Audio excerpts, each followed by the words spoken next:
So this one is kind of just going to be an update on some cool visions and dreams that I've had recently.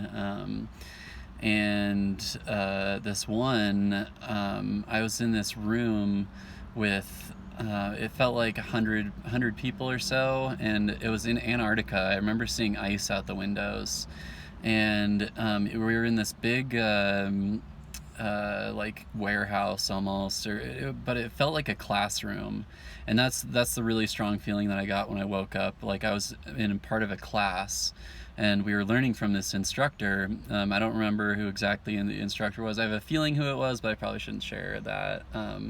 But we were learning from this instructor, and it was like every single being there was on kind of in the same journey, this journey of ascension, and following this same light program and in light code, or pathway, I should say, this pathway of ascension. And we were all gathering there, and it was really, really cool. It looked like everybody was very ET like we were in our higher dimensional selves, and there to learn.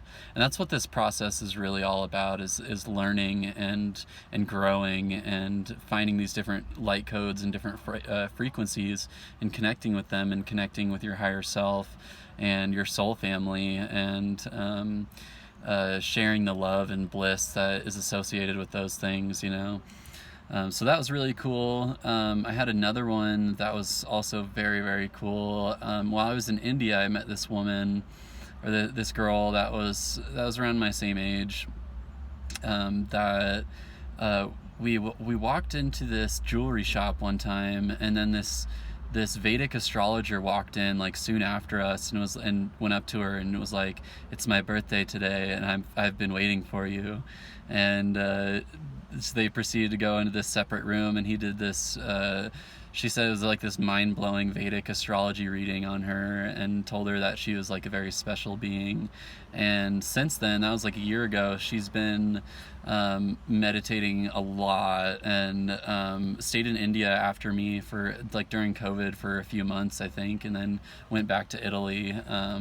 But she's posted pictures of her all blissed out, like on the side of a mountain and stuff like that. And I had this dream where I sleep with this red.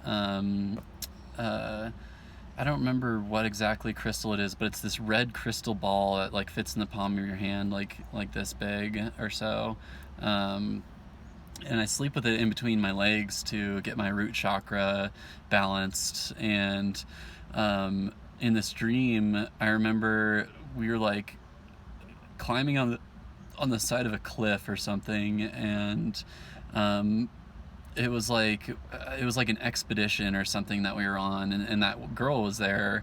And I'm super afraid of heights, so I remember telling them, I'm doing this because I'm afraid of falling or afraid of heights, so I want to conquer this. And it's kind of symbolic of conquering your fear. You're afraid to fall, and you're afraid of something, so conquering that fear is what makes you not fall and makes you ascend. And once we were done, we were walked into this village, and I remember taking out this red crystal ball, and she started like, or no, I think it was me, or maybe it was both of us, but this screen almost popped out of this crystal ball, and we started typing in it or something, or like writing in it. And she was like, what are two really cool things we could do in Denver together? And I was like, immediately I said, let's go to Elitch's, which is like the amusement park here.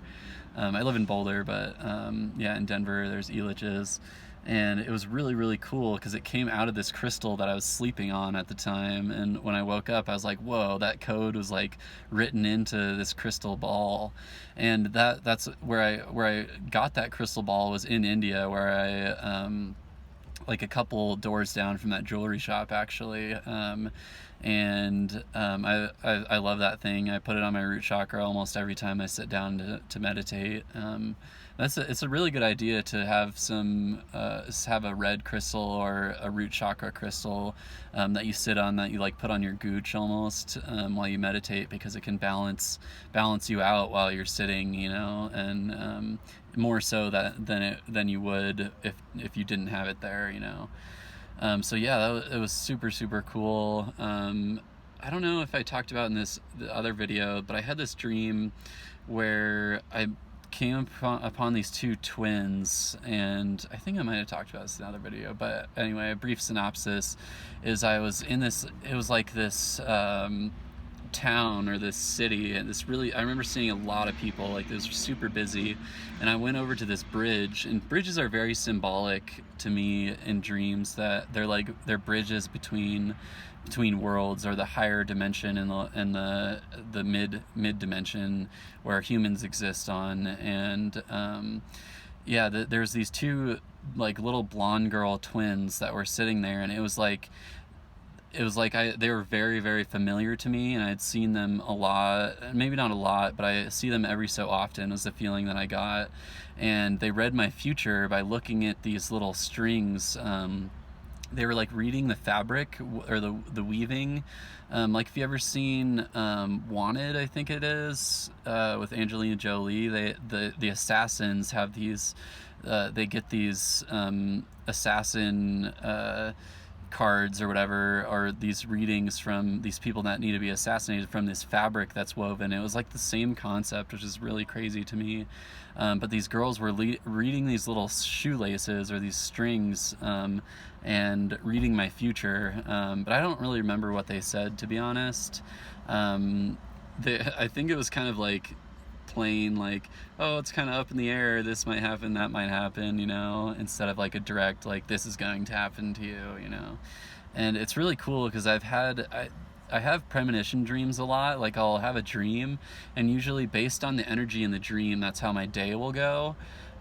So I haven't really learned how to use it yet, but I think on really dark dreams, I'll usually try and stay away from things that create lower frequencies in my energy field. But yeah, it's super weird. Like I had this experience like a couple weeks ago where I had this dream about X-Men, and I saw this big red X, and then I met this girl later that day that looked like Professor Xavier, but not the old version, like the young version of Professor Xavier from X-Men First Class. And it was really really crazy because she was like very very similar. It was like a female version of Professor X. And then we were in this hot tub thing, and I saw this big red X. It was like this little side table that was like bright red, and like if you can think about the table, it has those little cross legs, and it formed this big red X. And I was like, oh my god, this premonition thing is like crazy. I'm gonna have to learn how to use this somehow. Maybe they'll give me a horse race winning, or like a certain horse wins a race that I can bet on and make $1 million or something like that. That would be awesome. But most of those things, they happen for reasons that you need instead of reasons that you want. So yeah, I'll keep you guys updated. Hope you enjoyed. Peace.